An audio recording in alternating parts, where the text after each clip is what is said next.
All right, so let's get set up for watercolor painting. So first of all, set yourself up on a table, hopefully without a cat. Any flat, stable surface will do, to be honest. You can sit on the floor, you can sit out on your front steps on a really nice day. Just don't sit on the sofa or on your bed because we've got water involved and that's going to get messy pretty fast. And what you're going to need is you're going to need some water. I like to use a bowl because if I put water in a cup, I might accidentally pick it up and drink it, and if I just rinsed out my brush, that's going to be pretty gross. So I use a bowl, but that's just me. You do you. You're probably going to need some paper towel because you're going to need to dab your brush. You're going to need to move your cat out of the way. And you're going to need your paint and your watercolor paper and your brush. So let's talk about the paper. So watercolor paper is actually very, very different than regular paper. So here I just have some regular paper, like computer paper, printer paper, and here's the watercolor paper. Can you hear the difference?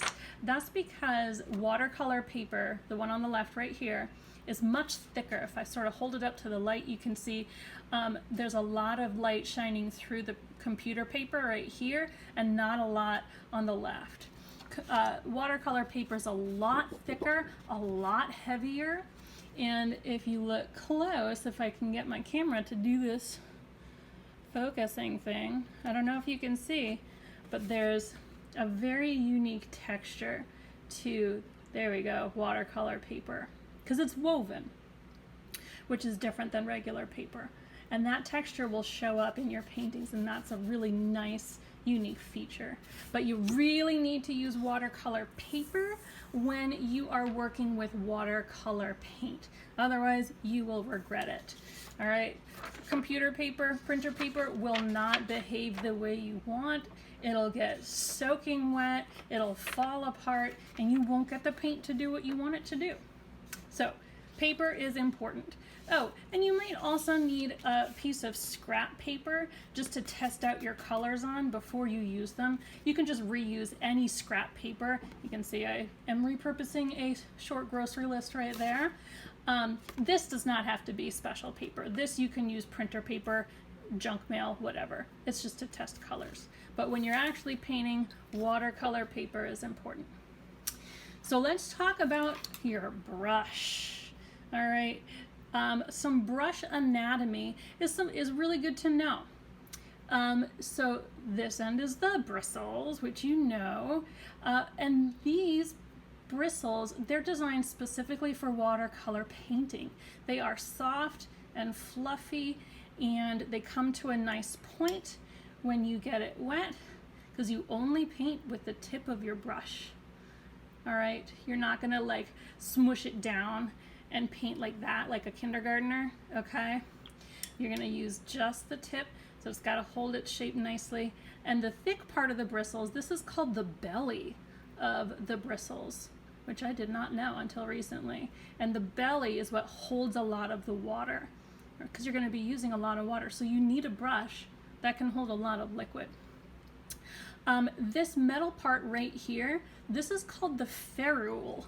F-E-R-R-U-L-E, and this is what connects the bristles to the handle. So the bristles are all wrapped up and glued into this end of the ferrule, and the handle is glued into this end of the ferrule, and that glue is what's holding it together. So you have to be nice to your brush so that you don't accidentally make it fall apart.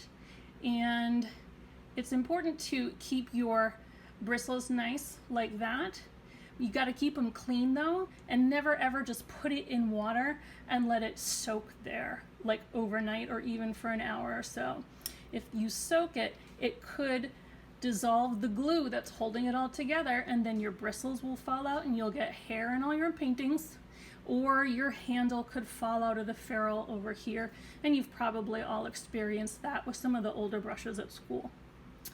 So now let's talk about our paint. This is where we start to get a little more exciting. All right, So these paints, you are probably familiar with these basic watercolor paints. We use them a lot. They're great for elementary kids, they're great for middle school kids, high school kids, college kids, and professional artists. So these paints, what they are made of is kind of two things. Pigment, which is the ingredient that gives it color, and a binder, which is like the glue that makes it stick to your paper and not sort of fall off when it dries. And they're water soluble, so that means you have to use water to dissolve the pigment. All right, you can't just take a dry brush, go into dry paint, and expect it to do what you want it to do. You have to get them wet. So starting with just clean water, I'm dipping my clean brush into my clean water, and the belly's full of water, okay? And I'm just gonna put a drop of clean water on each color that I wanna use. I'm not stirring, I'm not mixing, I'm just adding water to the colors that I think I wanna use, okay? And notice I'm kind of dabbing and rinsing my brush in between colors because I don't wanna like mix them all together because then they get really dirty. All right, so the water is what will do the dissolving for you. So just add some water and let it sit for a minute while you go, I don't know, wrangle your cat and get them out of your way. Go grab a snack or something to drink. But then it doesn't take long. The pigment will dissolve. And then with your wet brush, you can simply stir a little bit and bring it over to your palette. And I'm gonna sort of dab it to make my liquidy paint go onto my palette, okay? If I need to make more, like if I wanna paint a really big area like a sky or something, I'm gonna want a lot of paint here. So I might add lots of water first. So I'm just sort of like scooping it up, sucking it up into the belly of my brush and bringing it over to the palette. Then I might get some of my pigment and bring it over and mix up lots of paint. Thank you, Nora, for helping. If you want to mix colors, go for it. I love it. Mixing colors is so much fun. But before I go into any other color, I don't want to contaminate it. So I'm going to rinse my brush. I'm going to use my paper towel to dab it to make sure my brush is clean. That's important. Okay. Now I can get clean water and go into another color.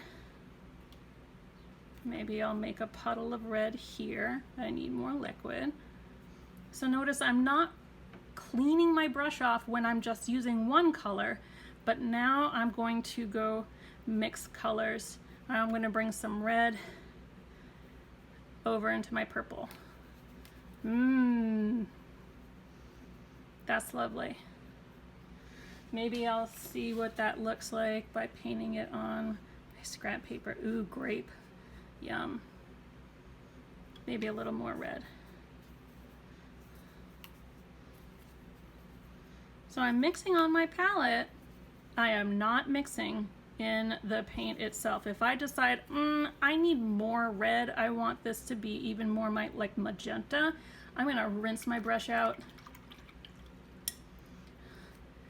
dab it to test and make sure that it's clean, dissolve more pigment,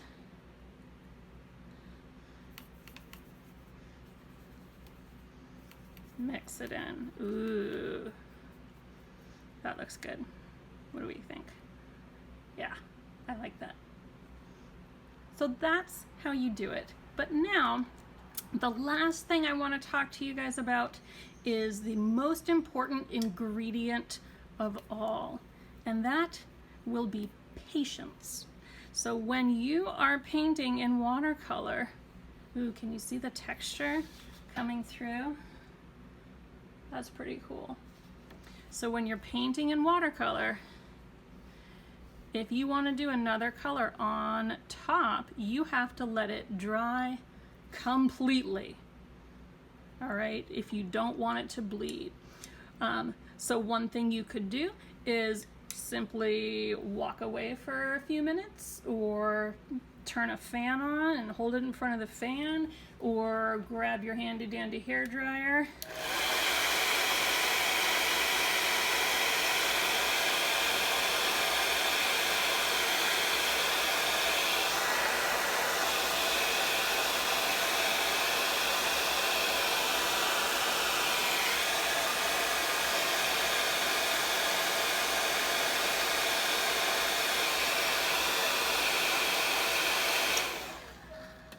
Make sure it is really dry before you're gonna do any other color on top.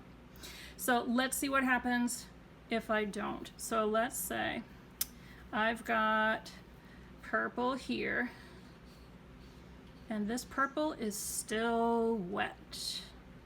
What if I wanted to do blue on top? Rinse my brush, get some blue, bring it over.